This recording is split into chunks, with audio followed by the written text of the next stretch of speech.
The privilege is over, my husband announced, insisting that from now on we'd keep separate budgets. I agreed, already knowing he'd regret it soon enough. That Sunday, like always, my in-laws came for lunch, but the moment my mother-in-law stepped into the kitchen, she let out a scream so loud it shook the whole house. Your comfortable life at my expense is over. That's what my husband, Leonard, told me, with a calculated calm that chilled me to my core. He said it in the same living room we bought with the money my grandma Teresa left me, acting like he was signing a contract, not destroying our marriage.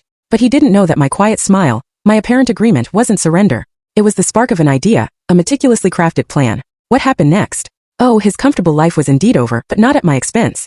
It was at his. My name is Marianne, and I want to tell you something that completely changed my life. There are humiliations that don't hurt right away. They don't hit like a slap. They seep in like silent poison, slowly paralyzing you before you even notice. Have you ever been made to feel invisible in your own home? As if everything you do doesn't count for anything? It's a devastating feeling.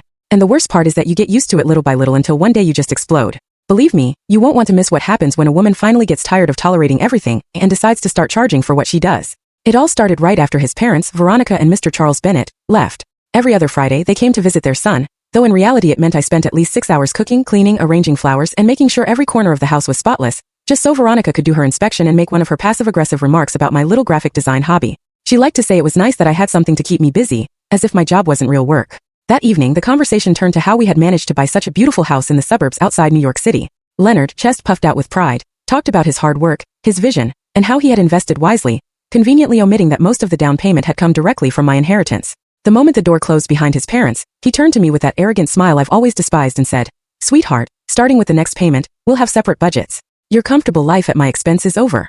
He said it with the calm confidence of someone who thought he had everything under control, expecting me to break down, beg, or cry. But all I felt was a chill down my spine. The injustice of his words hit me like a truth that had always been there, but was only now becoming visible. I was the one working until 2 a.m. on my tablet, designing logos, editing videos, and completing freelance projects for my clients. I was the one managing the household accounts, doing the shopping, paying the bills, and decorating every room with my taste and my money. Every Sunday, I cooked as if it were a feast for his parents, appetizers, main course, dessert, only to hear Veronica's criticism about the sauce or the way the meat was cooked. To them, all of that was invisible. They thought it was simply my duty as a wife, something expected, not appreciated. My financial contribution, even if irregular, was seen as a whim, and my inheritance was treated as luck that didn't count. Something Leonard conveniently chose to forget. In that moment, everything became painfully clear. He didn't see me as his partner, but as a luxury employee, a woman he was supporting. I remember perfectly the first time I felt that sense of invisibility. It was during our very first Sunday lunch in this house. I had spent 2 full days preparing roasted pork with Grandma Teresa's recipe.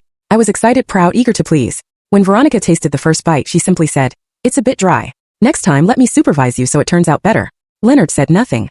He just lowered his head and kept eating, giving his mother a faint approving smile. That day I understood.